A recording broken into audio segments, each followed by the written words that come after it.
Eu e meus amigos sempre explorávamos uma área de mata perto da minha casa. Morava numa propriedade grande com um rancho e cavalos. E além disso, havia quilômetros de mata densa. Eu, junto com meus melhores amigos, Ronnie e Nick, costumávamos explorar lá nos fins de semana.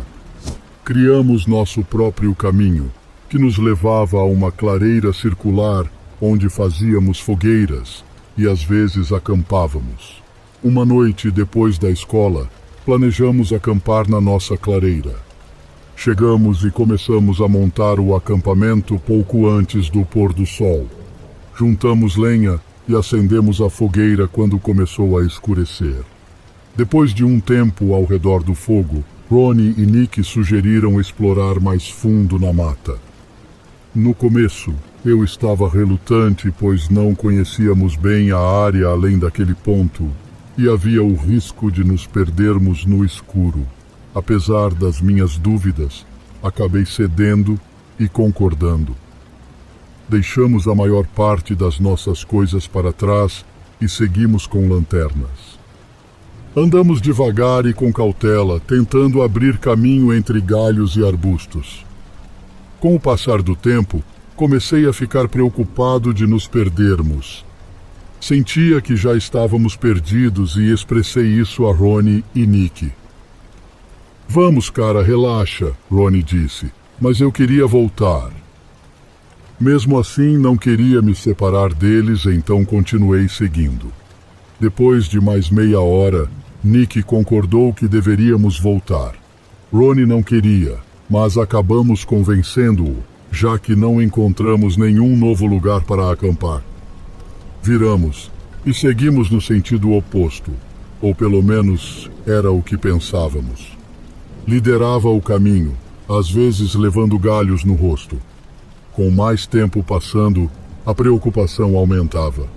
Não reconhecia nada, mas sabia que, se continuasse reto, eventualmente encontraríamos o caminho de volta.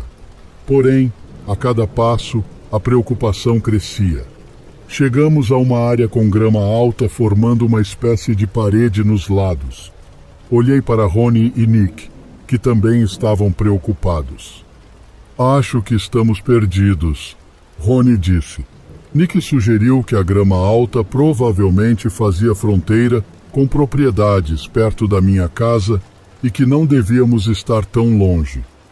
Sem saber o que fazer, seguimos Nick, caminhando ao longo da grama alta. Andando, parecia que a linha de grama não tinha fim, e aquele mau pressentimento só piorava. "Espera, achei", Ronnie disse de repente, apontando para uma fogueira fraca à direita. Aliviados, pensamos ter encontrado nosso acampamento. Porém, ao nos aproximarmos, percebi que algo estava errado. Não eram nossas barracas, nem nossas coisas. Congelei, olhando para Ronnie e Nick, que estavam tão chocados quanto eu. "Quem mais estaria acampando aqui?", disse Nick. Ronnie sugeriu pedir ajuda. Aproximamo-nos devagar, chamando por alguém, mas sem resposta. Ao chegar mais perto, ouvimos um som estático vindo de uma das barracas. Ronnie espiou e disse que não tinha ninguém, mas o ruído vinha de um rádio. Fiquei paralisado com a estranheza da situação. Ronnie abriu a outra barraca e de repente gritou, pulando para trás. "Cara, tem um corpo morto aqui", ele disse. Essas palavras foram o limite para mim. Corri para a mata, seguido por Ronnie e Nick. Não sabia para onde estava indo, só queria me afastar daquele acampamento. Corremos, arranhando-nos em galhos e tropeçando em gravetos, até que paramos para recuperar o fôlego. "O que foi aquilo?", perguntava. "Eles não devem estar longe. A fogueira ainda estava acesa." "Não sei", respondi. E enquanto estávamos ali parados, Nick virou-se assustado. "Vocês ouviram isso?" "Não. O quê?" "Shh, escutem." Apontamos nossas lanternas e ouvimos passos lentos se aproximando. Corremos desesperados, com medo de sermos os próximos. Não sei quanto tempo corremos, mas não paramos até ouvir o som de carros. Chegamos a uma estrada com carros passando e percebemos que era uma rodovia. Andamos pelo acostamento até encontrar uma saída e uma loja de conveniência. Liguei para meu pai, que nos buscou e nos levou à delegacia. Contamos tudo à polícia, que anotou nossas informações e disse que manteria contato. Apesar de desconfiarem de nós, conseguimos provar nosso álibi. O caso esfriou e o assassino nunca foi pego. Hoje evito ir àquela mata e sempre me pergunto se o assassino ainda está lá fora.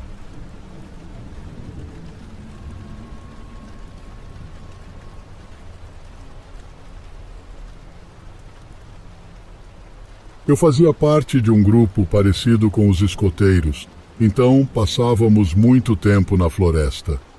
Era meio do verão, e eu fui designado líder dos moleques de 8 a 10 anos numa viagem de acampamento. Era a primeira vez que explorávamos aquela área, que era imensa. Normalmente, a gente conhecia bem o terreno antes da chegada das crianças, para identificar locais perigosos. Mas dessa vez, era novidade para todo mundo. Em todo o acampamento, a gente tinha uma noite de jogos. Os líderes inventavam algum jogo meio assustador, mas divertido. Nesse, as crianças tinham que completar tarefas, enquanto os líderes se escondiam na mata, vestidos de monstros, perto dos pontos de checagem. Enquanto eu corria entre os pontos, achei um trecho aberto da floresta, sem muita folhagem, perfeito para correr atrás deles. Só tinha árvore para se esconder, então não podia usar lanterna, senão eles me veriam de longe. Estava escuro, daquele tipo inquietante que faz você ver coisas.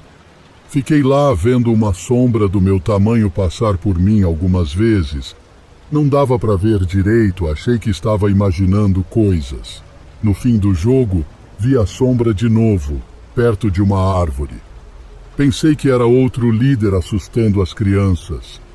Decidi ir lá, já era hora de voltar. Quando me aproximei, vi uma pessoa em pé, vestida com um saco de estopa rasgado e a cabeça coberta com sacolas plásticas brancas amarradas. Senti um medo terrível. Perguntei se estava tudo bem, sem resposta. O que ouvi foi um barulho estranho, como se batessem em madeira. Cheguei a uns 10 metros da pessoa, que batia a cabeça repetidamente na árvore. Ele estava descalço, com os braços e pernas cobertos de lama seca e as mãos num formato estranho. Achei que era pegadinha de outro líder e falei para parar. Ele virou a cabeça lentamente e começou a andar na minha direção. Algo me disse para correr. Se fosse pegadinha, tudo bem, mas se não fosse, eu estava em perigo. Ouvi ele correndo atrás de mim, mas não olhei para trás. Cheguei no acampamento e todos que poderiam estar vestidos assim já estavam lá. Não teriam chegado antes de mim. Falei sobre o encontro, mas pensaram que eu estava tentando assustá-los. Na manhã seguinte, fui checar o local com outra pessoa. Encontramos um animal morto e decomposto perto da árvore. Chamamos a polícia, que rapidamente descartou como pegadinha de outro grupo de escoteiros ou crianças da cidade. Até hoje, tenho dificuldade de acreditar que foi só uma brincadeira. Acho que nunca vou saber.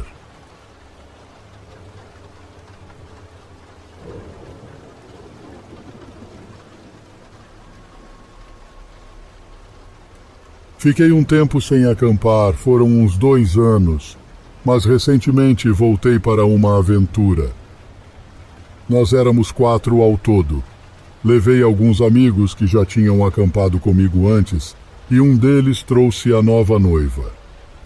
Reservei um local de acampamento conhecido, mas no tempo em que estive ausente, ele mudou bastante.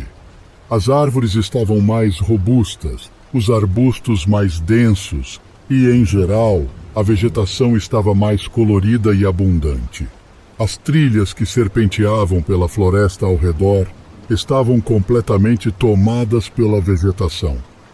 As pessoas devem ter esquecido daquela área durante o confinamento, e a floresta, claro, retomou seu espaço. No entanto, meus companheiros de acampamento não estavam nada contentes. Antes todos nós respeitávamos a natureza, mas dessa vez eles estavam agindo diferente. Não os culpo, os últimos anos foram difíceis e todos precisam relaxar. Mas é sempre crucial lembrar que somos hóspedes no domínio da natureza quando estamos na selva. Infelizmente, assim que montamos o acampamento, meus amigos começaram a agir como universitários.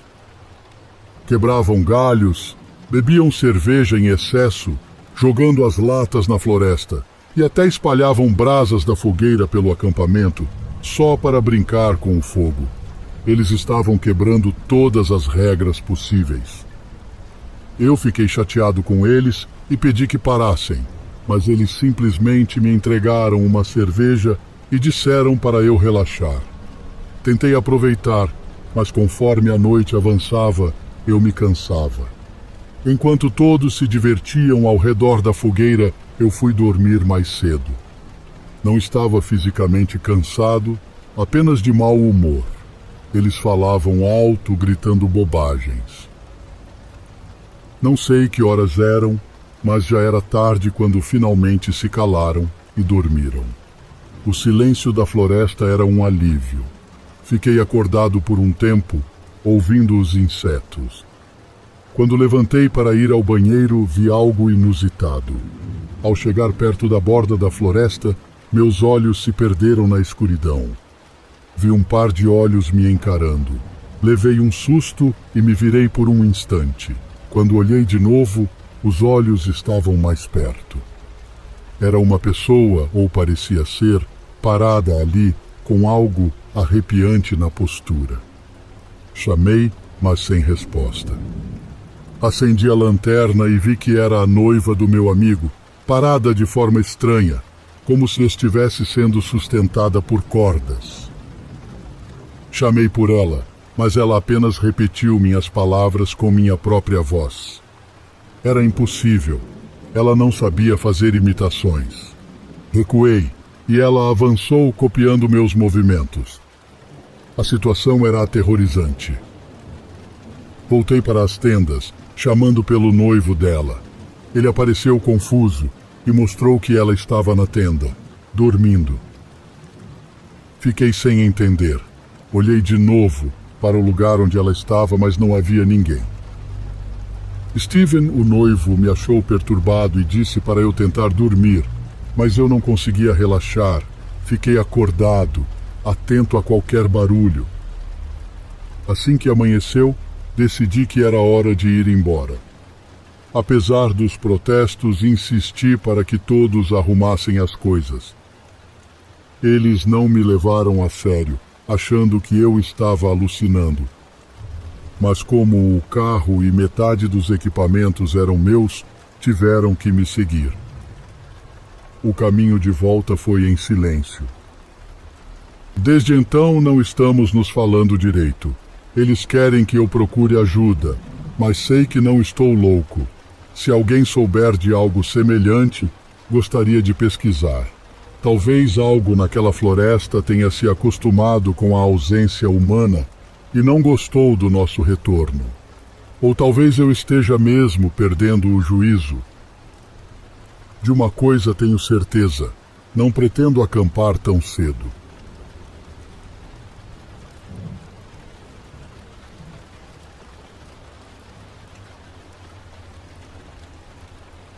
Em 2016, eu e meu namorado fomos acampar. O lugar que escolhemos para passar a noite era bem rústico, acampamento gratuito, sem sinal de celular e praticamente sem estrada. Apesar da área ser deserta, encontramos duas pessoas que talvez não tenham relação com o que aconteceu depois, mas eram estranhas, então vou descrevê-las. A primeira era uma mulher com o capô do caminhão aberto à beira da estrada. Meu namorado geralmente ajudava nessas situações, mas algo na atitude dela era estranho. Ela parecia mais esperar que parássemos do que pedir ajuda. A segunda pessoa apareceu quando escolhíamos um local e preparávamos uma fogueira.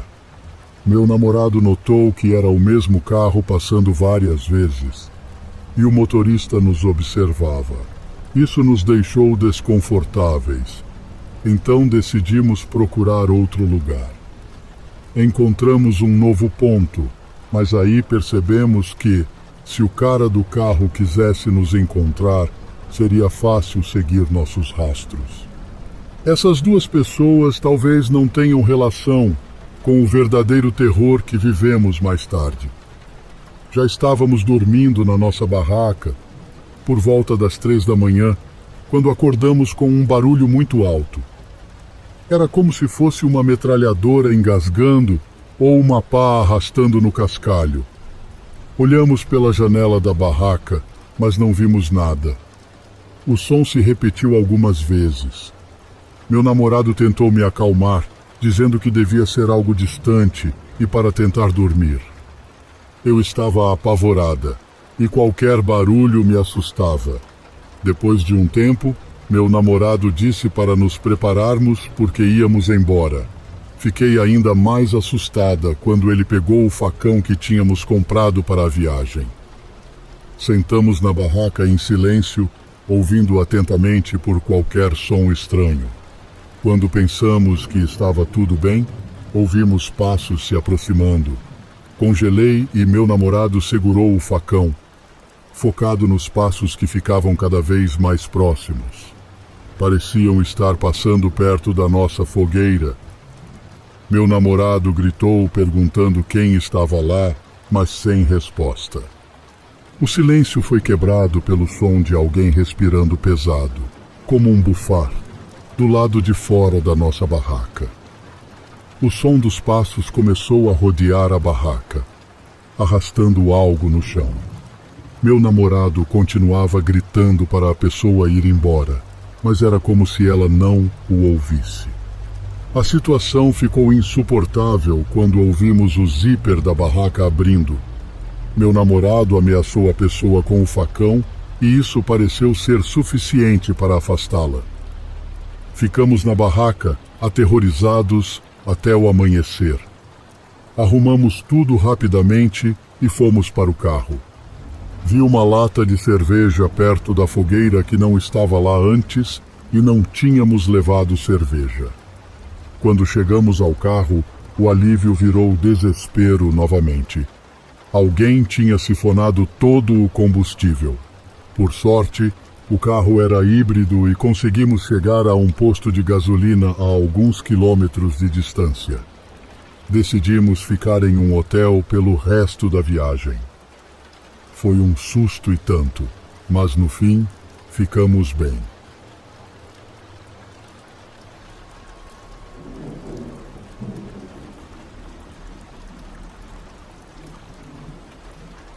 Eu e meus amigos, que éramos tipo escoteiros, sempre planejávamos acampar na mata de vez em quando. Como a gente já tinha essa experiência, tudo sempre rolava tranquilo. Mas a gente nunca esperava que, mesmo no meio do mato, pudesse encontrar pessoas estranhas. Tenho várias histórias sobre encontrar desconhecidos na natureza, e algumas até são engraçadas, mas quero contar duas experiências mais perturbadoras. A primeira aconteceu no início de janeiro. Eu e 2 amigos reservamos um lugar barato para acampar. Chegando lá, vimos que não era tão isolado assim. Ficava numa estrada de terra, perto de uma rodovia rural, com vários acampamentos ao redor. A maioria estava vazia, mas tinha uma família mais adiante que parecia morar lá mesmo.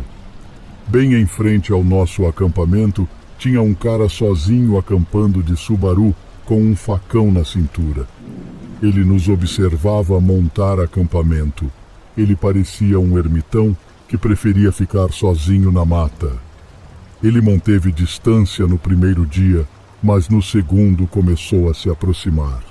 Ele nos deu dicas sobre onde achar madeira melhor para a fogueira, mas estava tão nervoso, gaguejando e com a mão no facão, que a gente ficou desconfiado.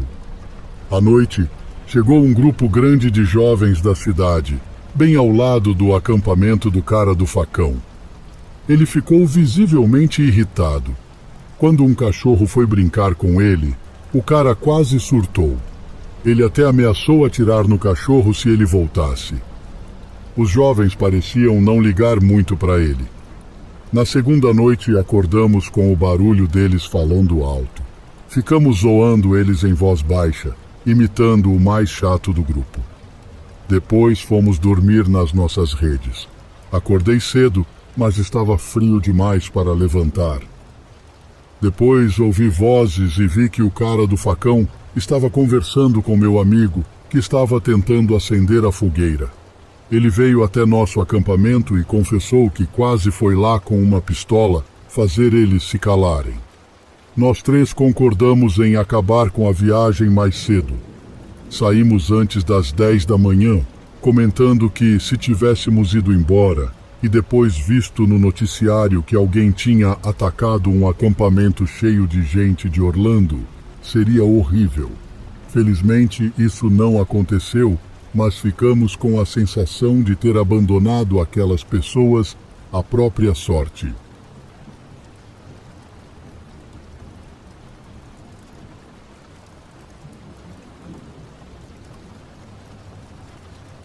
A segunda vez que encontrei alguém inesperadamente na floresta poderia ter sido bem pior. Eu estava acampando com os mesmos dois caras da última viagem que contei, mas dessa vez tinha mais um amigo conosco que não era ex-escoteiro, só um grande parceiro. Foi um acampamento mais sério. Fomos para a Carolina do Sul por 4 noites e 5 dias, e tínhamos um local só para a gente, bem isolado.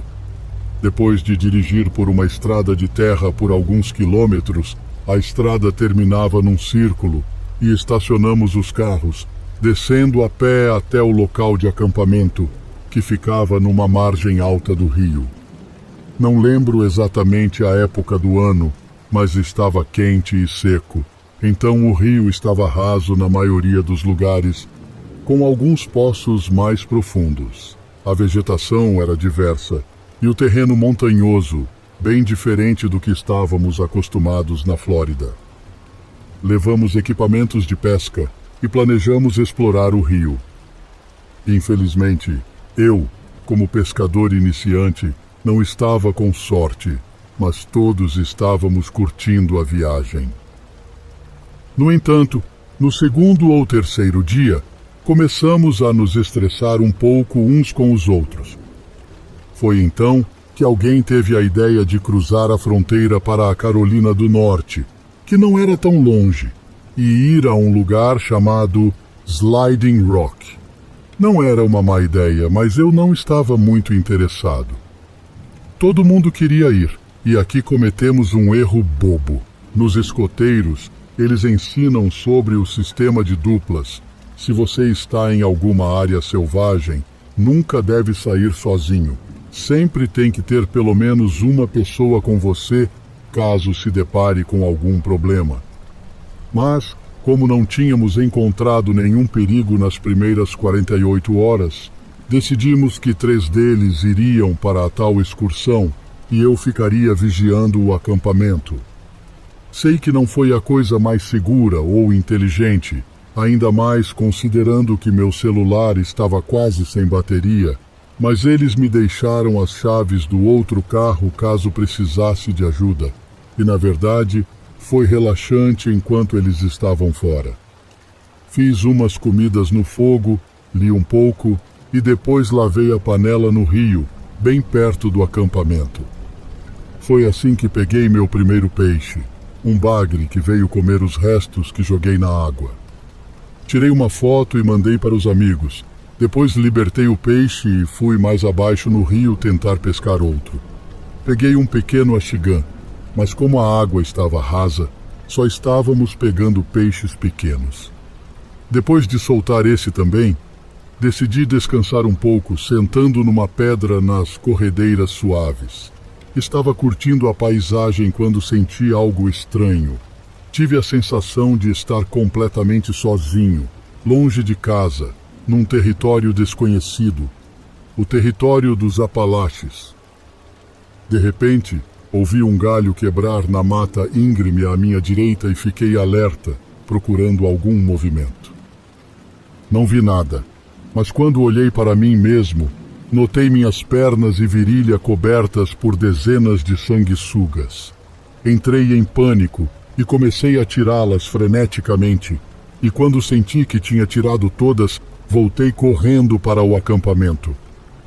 No caminho, pulei na margem e machuquei o pé direito num joelho de cipresto, o que me deixou ainda mais preocupado com minha segurança. Fiquei mais cauteloso a partir daí e cheguei em segurança de volta ao acampamento. Ainda estava sozinho e preocupado com as sanguessugas, então tirei toda a roupa e usei o único espelho que tínhamos no acampamento para me examinar melhor. Quando tive certeza de que não havia mais nenhum bichinho, me vesti e deitei na minha rede com uma cerveja e um cigarro, esperando meus amigos voltarem. Um pouco mais tarde, eles retornaram e compartilhamos nossas experiências separadas. Logo decidimos que eu e o amigo que não era escoteiro iríamos até o carro para carregar os celulares. Ficamos fora por uns 45 minutos e, quando voltamos, vimos ele. Estava em pé no rio, bem perto do acampamento, conversando com os outros dois amigos. Dava para ver que eles estavam tensos e tinham assumido uma postura defensiva, esperando eu e o outro cara voltarmos para superarmos em número quem quer que fosse. Ele parecia viver de mochilão, e tenho certeza que era o caso. Era um homem da montanha típico. Nunca cheguei perto o suficiente para ouvir o que ele estava dizendo, mas era quase ininteligível por causa da falta de dentes. Meus amigos eventualmente me contaram tudo o que entenderam. O nome dele era Bernardo, e ele alegou ser dono de toda aquela região de montanhas. Ele nos deixou ficar com a condição de sermos respeitosos. Depois, ele olhou para mim e disse ao meu amigo que tinha me visto no rio mais cedo e estava prestes a vir falar comigo até eu me assustar e sair correndo. Naquele momento, percebi que ele deve ter me observado o tempo todo. Ele provavelmente me viu tirando a roupa também. De qualquer forma, a maneira como ele iluminou nosso acampamento inteiro era suspeita. Ele parecia um pouco delirante e imprevisível. Fiquei imensamente grato por ele não ter se aproximado de mim quando estava sozinho. As coisas poderiam ter sido muito diferentes se ele achasse que tinha chance de nos dominar em busca de suprimentos ou de um de nós. Ele definitivamente estava armado. Tinha aquela confiança. Meus amigos disseram que ficaram muito desconfortáveis com a maneira como ele se aproximava lentamente do nosso acampamento até o resto de nós voltar e ele finalmente recuar. Era um sinal claro de que ele poderia não ter as melhores intenções. Eventualmente, conseguimos que ele fosse embora, mas nunca confiamos que ele não estivesse espreitando nas montanhas ao nosso redor, nos observando fazer nossas necessidades e jogar troncos no rio, esperando por uma chance ou uma desculpa para começar a tocar banjo e invocar um criptideo nativo americano, ou simplesmente nos atirar, já que ninguém mais estaria por perto para ouvir por milhas e milhas. Pelo resto do tempo lá, fizemos turnos de vigia durante a noite, caso Bernardo voltasse. Ele nunca voltou, mas te digo, o grito arrepiante de uma coruja não é algo que você quer ouvir numa noite como aquela.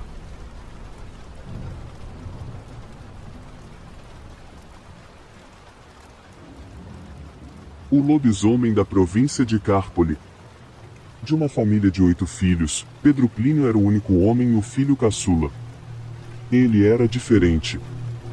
Talvez por ter crescido em meio às irmãs, ele sentia-se um pouco excluído. Mas era ele quem ajudava o pai na roça, desde os 13 anos, quando algo estranho começou a lhe ocorrer. Algumas noites de terça ou sextas-feiras ele saía e retornava somente no outro dia. Seu pai notava algo estranho e lhe interrogava, mas ele dizia de modo confuso que não se recordava de absolutamente nada. O tempo passou e Pedro Plínio virou um homem, aliás, um homem considerado por todos na comunidade, porque ajudava muita gente, ele visitava os doentes, ele estava sempre nos velórios e auxiliava todos que dele necessitavam na comunidade de Cárpolis. Mas, estranhamente nas noites de terça e sextas-feiras, ao cair da tarde, exatamente às 18 horas, ele desaparecia. Só viam Pedro Plínio no dia no seguinte. Cansado, com as vestes rasgadas e abatido, ele não falava muita coisa. Às vezes parece que ele havia levado uma surra de chicotes, ou coisa do tipo. Mas quando perguntavam, ele não se lembrava de nada. Algumas pessoas como Dona Isolina, antiga moradora da província que auxiliava a todos por ser uma mulher bondosa, começou a notar que aquele homem, quando aparecia no dia seguinte, andava a pedir sal na porta das casas. Dona Isolina e tantas outras pessoas assentiam sem questionar e lhe cediam as xícaras de sal. Pedro Plínio agradecia e virando-se para o lado da rua ele ia embora sem dizer muita coisa. O Anzé Bugre era um exímio caçador e o Ataliba, que não ficava atrás, o acompanhava nas noites silenciosas de caçadas às margens da represa de Cárpolis, lá nos cafundós onde a mata era fechada e fazia um escuro danado, mas as caçadas normalmente eram realizadas em noites de lua clara. Eles então caçavam capivara em uma noite quente de lua cheia. De repente, o Anzé Bugre avistou o animal roedor de longe. Era uma das bitelas e o Ataliba clareou a lanterna.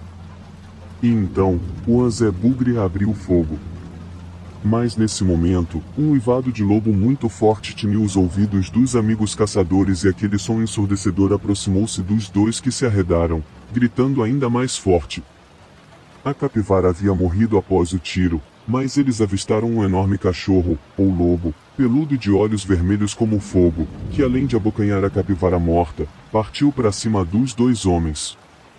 Enquanto o Anzé Bugre teve uma das orelhas amputadas pela mordida do bicho, o Ataliba apanhou a sua cartucheira e picou fogo contra o enorme cachorro que uivava ainda mais estridente, soltando algum tipo de fumaça pelas narinas. O bicho cambaleou e deu umas 4 viravoltas. Eles ficaram extremamente assustados e aturdidos e correram até não poder mais. Quando os 2 amigos caçadores chegaram de volta até o barco que se encontrava amarrado às margens da represa de Cárpolis, ouviram então ainda mais forte o uivo do enorme lobo ou cão peculiar, que mais parecia o cavalo do Satanás. Aquela coisa rosnava ferozmente, cada vez mais próxima, vindo em direção ao barco dos caçadores. O grunhido aproximava-se, cada vez mais perto deles e quando novamente clarearam o farolete, eles avistaram aquele enorme cão peludo, correndo de 4 patas em direção ao bote. Seus olhos rubros como sangue, mais pareciam um semáforo do inferno em sinal vermelho. O animal vinha com tanta velocidade, ainda que machucado pelo tiro que havia tomado anteriormente, que parecia que iria atirar-se no barco e devorar os 2 amigos em uma bocanhada só. Foi quando então o Anzé Bugre, mesmo com a orelha sangrando, preparou a potência. Era uma Caramuru carabina calibre 22 LR modelo K5, uma arma muito rara de coleção particular que o Anzé Bugre havia adquirido do tio Icó, um bom e velho caçador de Cárpolis, talvez o melhor de todos eles. Ele então ajeitou a ferramenta, que disparou de forma certeira, por 2 vezes e a fera de olhos vermelhos em brasa, parecendo o próprio diabo em forma de lobo, recuou e cambaleou alguns metros para trás. Parecia que o demônio enfim estava morto. Ao silenciar o confronto, o Ataliba clareou mais uma vez o farolim e a fera estava inerte. Talvez gélida e finalizada. Eles comemoraram o abate do Beelzebub de 4 patas. Os caçadores deixaram aquele lobo ou cão gigante, amarrado em um pé de cabreúva às margens de represa de Cárpolis. No dia seguinte às 5:30 da manhã, ainda estava meio escuro, quase clareando o dia, e então o Zé Bugre e o Ataliba retornaram do outro lado das margens da represa para ver o animal amarrado e o que iriam fazer com aquilo. A surpresa assustadora e horripilante tomou conta dos amigos caçadores. O Pedro Plínio estava amarrado na árvore com as vestes rasgadas e ensanguentadas. Ele ainda respirava com alguma dificuldade e os amigos caçadores, levando as mãos à boca, quase tiveram um desmaio. Eles não sabiam se gritavam ou chamavam a polícia, o hospital, o delegado ou o senhor prefeito. Foi quando a Taliba disse: "Por favor, ninguém vai acreditar na gente, melhor ficarmos quietos." E o Zé Bugre concordou. Como Pedro Plínio ainda respirava, embora com alguma dificuldade, os amigos perceberam os sinais vitais e o levaram ao hospital de Cárpolis, e após um certo período ele se recuperou, embora tivesse ficado com algumas sequelas. Os dois amigos caçadores não tocaram mais no assunto e Pedro Plínio, como sempre, não se lembrava de absolutamente nada. Somente anos mais tarde, Ataliba e Zé Bugre contariam a história em alguns velórios por lá. Mas o tempo passou e a lenda continuava na província. O homem de roupas rasgadas continuava voltando no clarear dos dias seguintes para pedir sal nas casas, e ficava claro que Pedro Plínio era o lobisomem de Cárpolis. Pedro Plínio morreu, mas a lenda continua atormentando até hoje o local, e as pessoas que vivem em Cárpolis passam longe, muito longe da estradinha do sítio onde viveu o lobisomem da província. Lua cheia. Bill era jornalista de uma pequena cidade, estava acostumado a cobrir coisas cotidianas de cidades pequenas. Sumiços de animais de estimação, torneio leiteiro, desfiles festivos, nada de grande expressão. Mas isto estava prestes a mudar. O xerife recebeu um telefonema. Um fazendeiro havia encontrado restos mortais à beira da velha estrada, que um dia havia sido a estrada principal da cidade, mas com a construção da nova, acabou virando uma estrada para uso quase que exclusivo dos fazendeiros. Ted chamou Bill para acompanhá-lo, como fazia na maioria das ocorrências que achava importante. Chegando no local, encontraram Tommy, o fazendeiro que chamou o xerife. Havia pedaços de corpo espalhado por todo o acostamento, parecia pedaços de carne em uma bancada de açougue. As moscas faziam um banquete. O corpo só podia ter sido atacado nesta madrugada, senão os coiotes já teriam carregado. O xerife deu uma olhada por cima. Foram os lobos. Quero dizer, xerife. Há muitos anos não temos ataques de lobos por aqui, nem no gado. Você tem alguma sugestão, Bill? Não, xerife. Só achei estranho. E você, Tommy, o que acha? Antes de vocês chegarem, dei uma andada ao redor e o que vi foi estranho. O que viu? Vamos embora, Bill. Só um minuto, Ted. Tommy prosseguiu. Me acompanhem. Olha o tamanho desta pegada, e não são várias pegadas, é a pegada de apenas um animal, e lobo não ataca sozinho, e mais uma coisa, este animal andava apoiado em duas pernas. Bill foi anotando tudo e aproveitou para tirar bastante fotos do lugar. Ele usava uma velha Minolta Machon 7000 de 1985. O xerife pediu para que Tommy ficasse no lugar até que viessem retirar o corpo. Quando estavam voltando, o xerife pediu para que Bill publicasse no jornal que a causa da morte havia sido por ataque de lobos. Na cidade, Bill foi direto para o seu estúdio de revelação. Ele queria dar uma olhada nas fotos antes de rodar a matéria para o jornal. Revelou as fotos, e deixou no processo de secagem, só as veria no outro dia. Já era tarde, resolveu tomar um whisky no bar do Pete, onde ouviria um bom rock and roll e tomaria umas doses de um Royal Salute 35 anos. O bar estava cheio. Bill foi para o seu canto predileto do balcão. Fala, Bill, o de sempre? Isso, Karen, por favor. A bela garçonete lhe trouxe o whisky. Bill era um cara solitário, sem família. Tinha terminado o namoro com Christine há pouco mais de um ano, um namoro de 10 anos. Christine era uma bela mulher, não foi feita para ficar em uma cidade pequena, foi embora há algum tempo, depois se casou e ele nunca mais a viu. Já era o terceiro visit de Bill, estava pronto para ir embora. Posso me sentar aqui, Bill? Ele conhecia aquela voz, e como conhecia, era Christine. Sente-se, já estou de saída. Por favor, Bill, fique. Ele pegou o dinheiro, colocou em cima do balcão, virou as costas e foi embora. Ele não conseguia perdoá-la. Antes de ir para casa, resolveu passar no estúdio e dar uma olhada nas fotos. Estava muito ansioso, não conseguiria dormir sem dar uma olhada, e agora Christine aparecendo para bagunçar seus pensamentos. Começou a olhar as fotos uma por uma, pegou uma lupa que tinha ganho de Christine. Não podia deixar passar nada, tinha alguma coisa acontecendo ali, e ele tinha que descobrir. O xerife não ficaria contente com sua desobediência. Olhou as fotos várias vezes, e nada lhe chamou a atenção.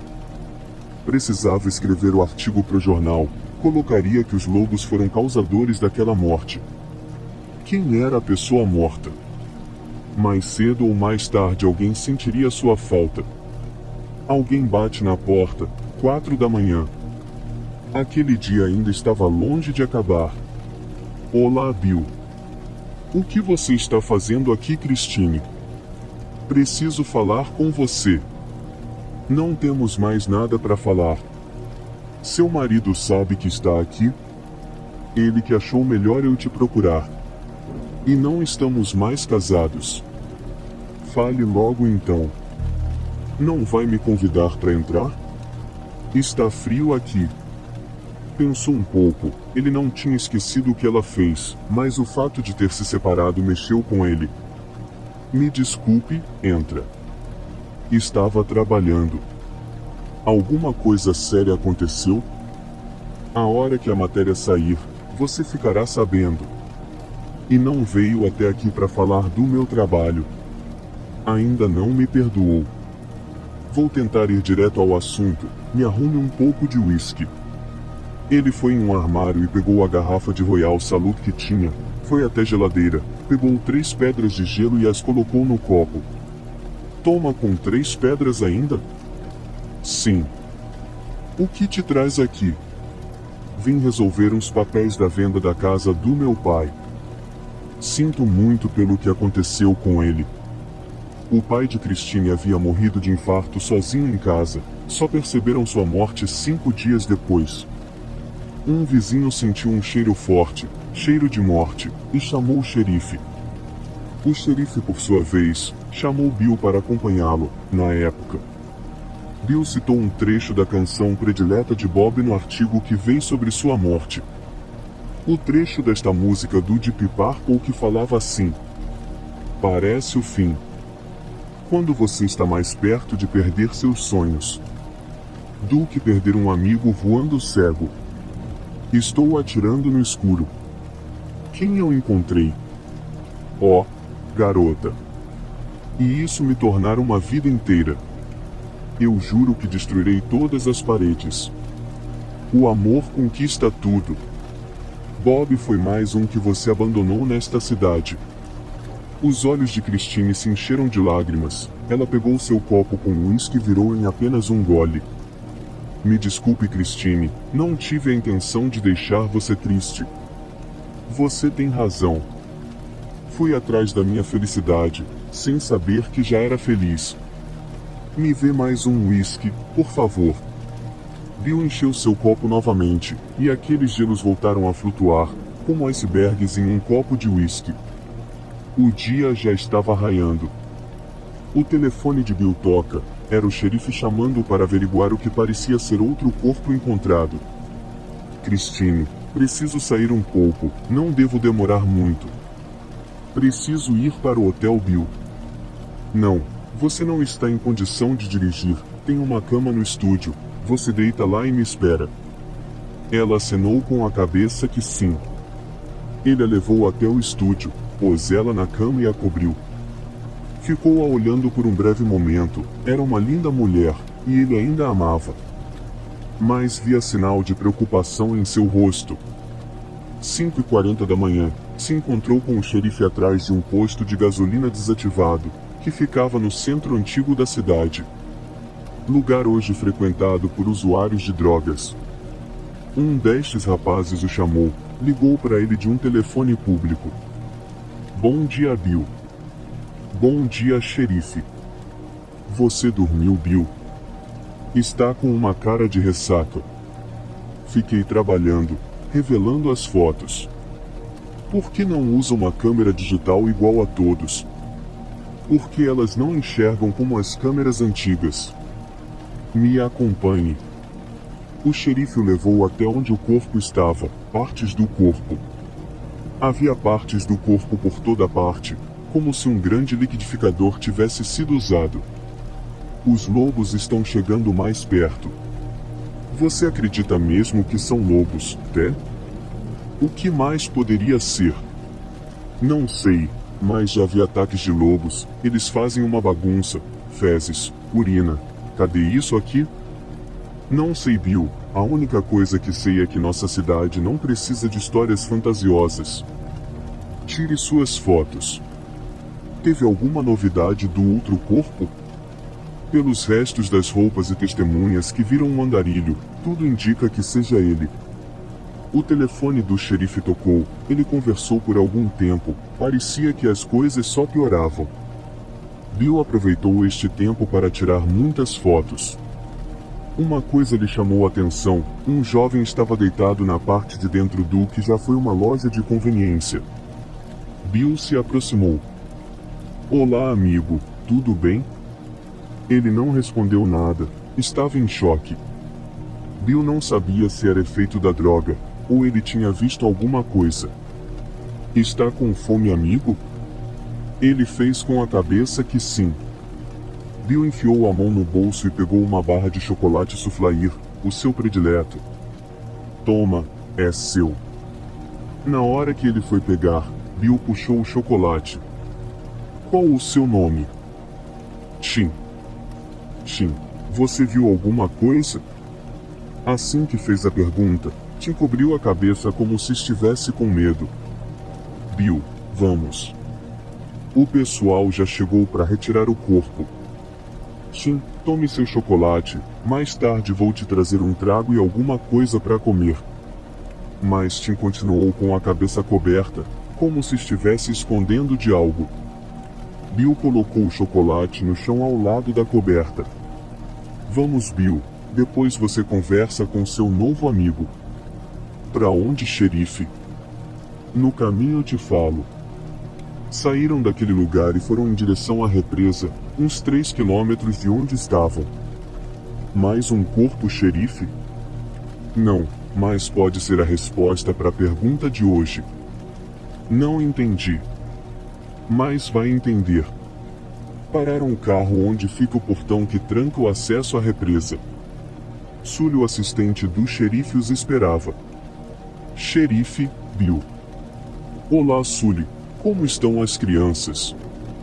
Bem, obrigado pelos gibis antigos que mandou para eles, Bill. De nada. Me mostre, Sully. Por aqui, xerife. Estava fazendo uma ronda perto da represa, quando vi alguma coisa brilhar no meio das árvores. Vim dar uma olhada, e aí está. É a caminhonete do Smith. Isso mesmo, Bill. Sully me ligou avisando quando estávamos vendo o corpo. Mas cadê ele? Cadê a porta da caminhonete? A porta da caminhonete está dentro do lago, e Smith sumiu. Achei alguns pertences dele espalhados na estrada que vai em direção ao centro da cidade antiga. Parece que estava fugindo de alguma coisa. Como a porta foi parar lá, Sully? Alguma coisa arrancou e jogou lá, Bill. Vocês dois estão loucos. Tudo que eu não preciso é de uma cidade em pânico em ano de eleição. Algum baderneiro viu o carro parado sem ninguém, arrancou a porta e jogou na represa. Mas a porta não havia sido arrancada, havia sido rasgada, e o xerife sabia disso. Será que o corpo no velho posto é o Smith? Com certeza, Bill. Tire suas fotos e vamos embora. Não quero uma palavra disso na cidade, enrole no jornal, mas não publique nada. Bill voltou para o seu estúdio, precisava ver Christine. Se é que ela estava lá. Para sua surpresa, ainda estava. Desculpe estar por aqui ainda, Bill. Ainda bem que está. Estava preocupado com você. Ela estava linda, cabelos molhados, tinha acabado de sair do banho, uma camiseta branca sem sutiã, que marcava seus contornos perfeitos, calça desapertada, ela era linda. Fiz uma coisa para comermos. Estou sem fome, mas te faço companhia. Comeram juntos, como nos velhos tempos, tomaram uma Heineken bem gelada juntos, e deram risadas. Mas de repente a expressão de Christine mudou. Coloquei uma foto sobre sua mesa no estúdio. Mas só quero que olhe depois de conversarmos. Me conte o que te aflige. Primeiro preciso te pedir desculpas. Eu ainda gosto. Por favor, Bill, tente não me interromper. Depois de tudo que eu te falar, você vê se posso ou não ter seu perdão. Esta cidade me sufocava, eu precisava sair, ver outros lugares. Foi quando conheci Stuart. Tinha muita saudade sua. Você nunca respondeu um e-mail, não atendeu uma ligação, estava sozinha, triste. Meu pai também não falava comigo, ele não aceitava eu ter deixado vocês. Assim Stuart entrou em minha vida. Fomos felizes por um tempo, mas eu não tinha o brilho no olhar, e ele viu isso. Então meu pai morreu, eu tinha que vir para cá, não vim pro enterro, não estava preparada para esta cidade. Stuart me disse, vai atrás do que faz seus olhos brilharem, arrumei minhas coisas e vim. Eu te perdoo. Bill. Desculpe, continue. Eu vim, mas não vim sozinha. Como assim? Bob veio comigo. Como assim?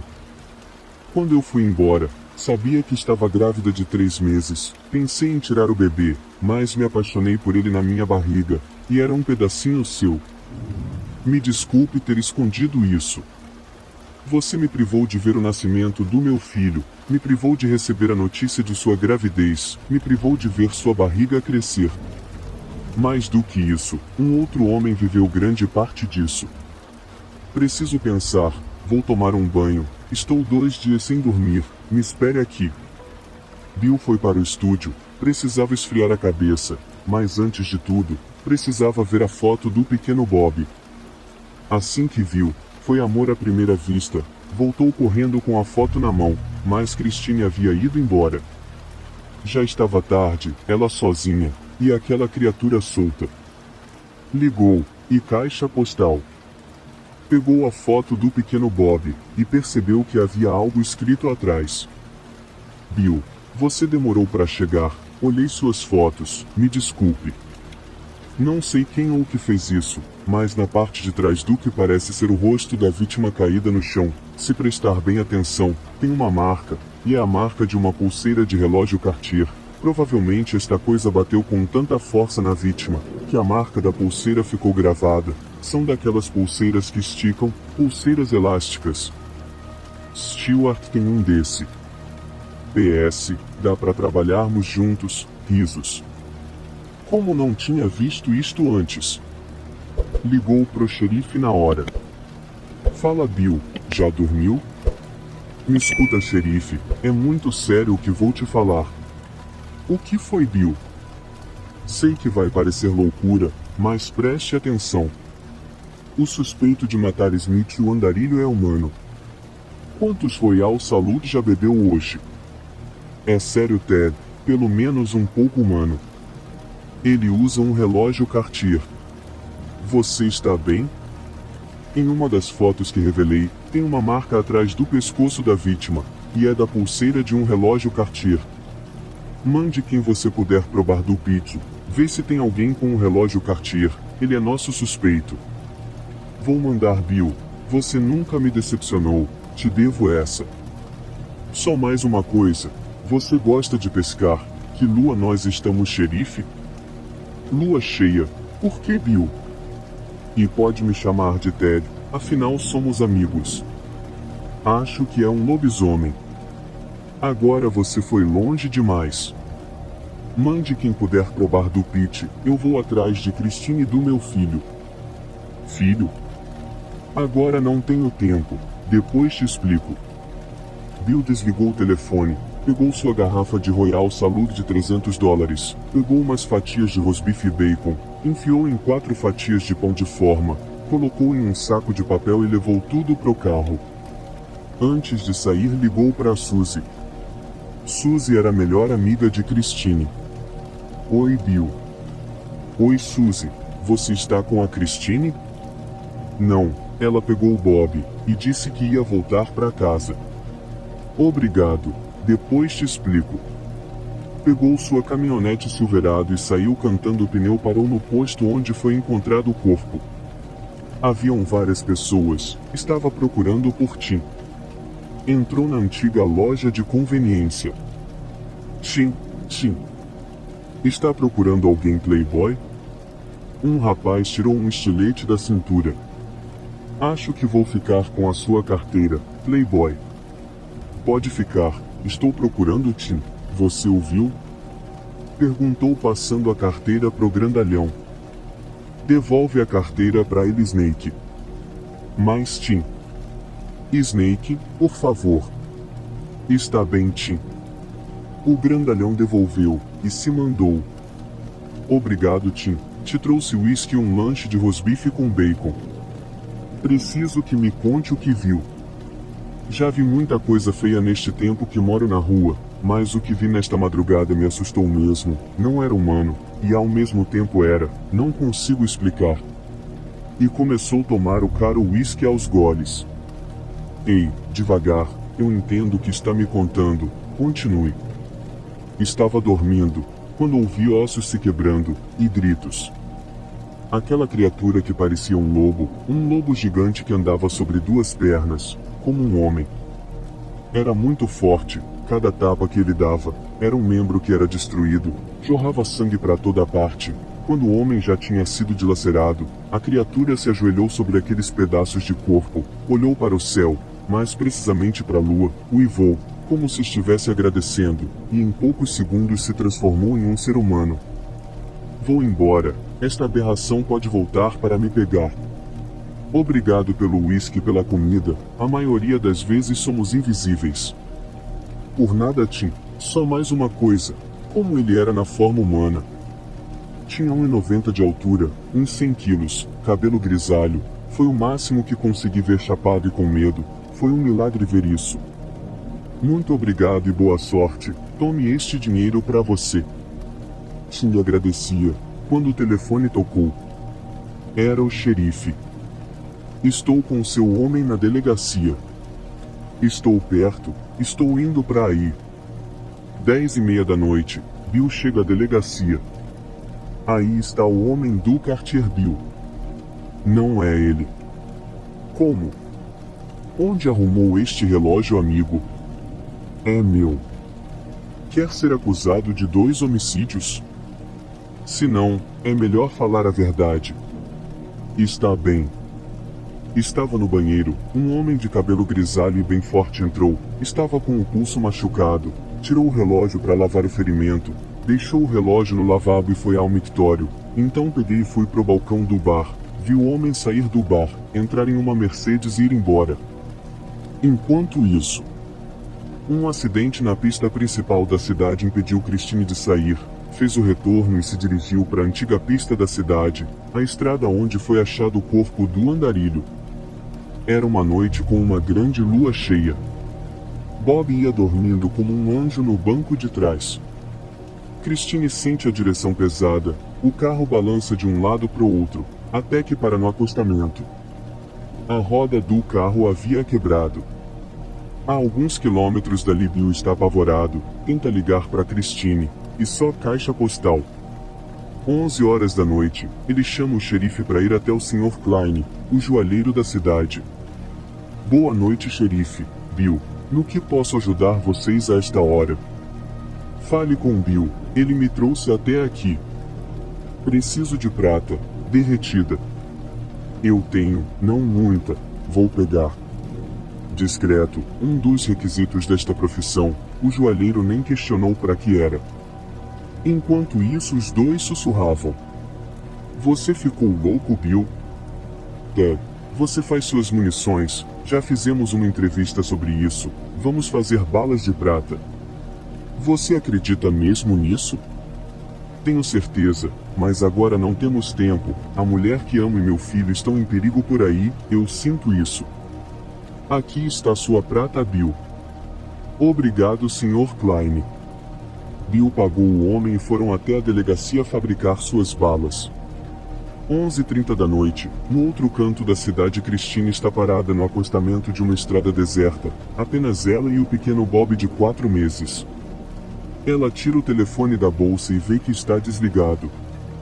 Então o telefone de Bill toca. Christine, onde você está? Estou na antiga estrada, eu e Bob, meu carro quebrou.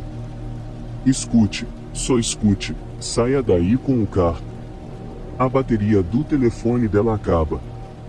Bill tentou ligar de volta sem sucesso. Bob, seu pai está vindo para nos tirar daqui. Uma Mercedes branca para trás do carro dela. Um homem forte e grisalho desce do carro. Boa noite, Christine. Stewart, o que está fazendo aqui? Vim ver como as coisas estão. Tudo bem com o Bob? Sim, o carro quebrou. Bill está trazendo socorro. Me empresta o celular, vou ligar para ele. Ele parecia muito preocupado. Como nos achou aqui? Pelo GPS do carro. Stewart lhe deu o celular e ela fez uma chamada de vídeo com o Bill. Queria que visse Bob. 0h04 da manhã, o telefone de Bill toca. Era uma chamada de vídeo. Bill, sou eu. Vocês estão bem? Stewart está aqui, olhe seu filho Bob. Ela virou o celular em direção a Bob Stewart. Bill viu o pequeno Bob, mas viu também o gigante grisalho. Ele congelou por alguns segundos, um frio na espinha. Christine, se afaste deste ronco. Stewart pegou o telefone de sua mão e desligou. Você está bem, Stewart? A lua refletia em seus cabelos grisalhos. Stewart começou a se contorcer. Seu corpo foi mudando, se transformando em uma aberração bem na frente dela. Christine entrou no carro e se trancou com o pequeno Bob. 00:17 da manhã, a alguns quilômetros de Christine e de Bob. Não temos mais tempo, Ted. Consegui fazer 4 balas, Bill. Ele está lá. Ele quem? Se acalme, homem. Preciso de uma arma. Tome essa, eu vou com você. Serão 2 balas de prata para você e 2 para mim. Só por precaução. 00:33 da manhã. Christine estava apavorada no carro, olhava para fora, olhava pelos retrovisores e nada de Stewart, nada daquela criatura. Escuta um forte estrondo na parte de cima do carro. Stewart estava andando em cima do teto. Escuta barulho de ferro amassando. A criatura tira um pedaço da lata do teto como se fosse papel, enfia a mão para dentro do carro e puxa o pequeno Bob. Christine sai pelo teto rasgado e segura a perna da criatura. A besta se enfurece, puxa ela pela blusa com apenas uma mão, a outra segura o bebê, ele a joga no chão. Bob começa a chorar, a besta leva a criança em direção à boca, como se fosse morder. Não, Stewart, solte ele por favor. A besta em um rompante de lucidez se acalma por segundos, depois leva a criança em direção à boca de novo e lhe dá uma pequena mordida no braço, arranhando-a com os dentes. Solte ele, maldito! 00:49 da manhã, Bill e Ted chegam e veem a criatura sobre o teto do carro. Parece uma cena do filme King Kong em uma dimensão menor. Ted saca a arma para atirar na besta, mas Bill impede. Não, se aproxime mais, ele está com meu filho. Eles se aproximam, Bill tira Christine do chão e leva para a viatura. Escuta 2 disparos, Ted atira na besta que se enfurece. Ela pula em direção ao xerife com a criança no colo, com o golpe de uma mão apenas. Ele abria a cabeça de Ted ao meio, seu corpo tomba já sem vida no chão. Bill acerta 3 tiros na criatura. As balas de prata são as últimas do tambor que tem 7. A besta enfurecida coloca o pequenino no capô do carro e parte em direção de Bill, que ainda consegue efetuar 2 disparos que acertam a besta e a retardam, mas não tem tempo de fazer outro disparo. A criatura é muito ágil, ela pula em cima de Bill e o derruba, tira a arma de sua mão e joga longe. Ele levanta Bill como se fosse um punhado de nada, o joga no capô da viatura. Bill sente que seu fim está chegando, tenta usar o resto de suas forças para segurar a besta, como se isto fosse possível. A criatura com apenas um golpe quebra-lhe o braço. Bill grita de dor, olha para o braço e vê ele atravessado por um osso, como se fosse uma flecha atravessada. A besta levanta a mão para dar o golpe fatal. Bill fecha os olhos e vê o filme da sua vida passando em segundos diante do seu nariz. Aquele silêncio mórbido é quebrado por 5 estampidos seguidos. Aquela montanha peluda tomba sobre ele. A besta caída levanta a cabeça, se vira para trás e vê Christine empunhando a arma do xerife. A última imagem nos olhos da besta é de sua ex-amada e agora algoz. A besta tomba de vez. Bill se arrasta para sair debaixo daquela criatura, com apenas um braço. À medida que se arrasta, aquele osso atravessado vai desenhando no chão. A besta começa sua metamorfose. Uma couraça quase intransponível vai dando lugar a um corpo grande e frágil. Agora é apenas uma montanha branca de carne sem vida. Christine pega o pequeno Bob no capô. A inocente criança sorri para a mãe, como se nada tivesse acontecido. Bill, você está bem? Ele levanta cambaleante, com o braço dependurado. Oi, Bob, sou seu pai, nunca mais nos separaremos. Você tem o nome de uma grande pessoa. O seu avô foi um grande homem. Você vai gostar de Deep Purple que nem ele? Os olhos de Christine se encheram de lágrimas. O que é isto no braço dele? Um pequeno arranhão, mas a mamãe já vai curar. Christine e Bill se beijam, agora voltariam a ser felizes juntos.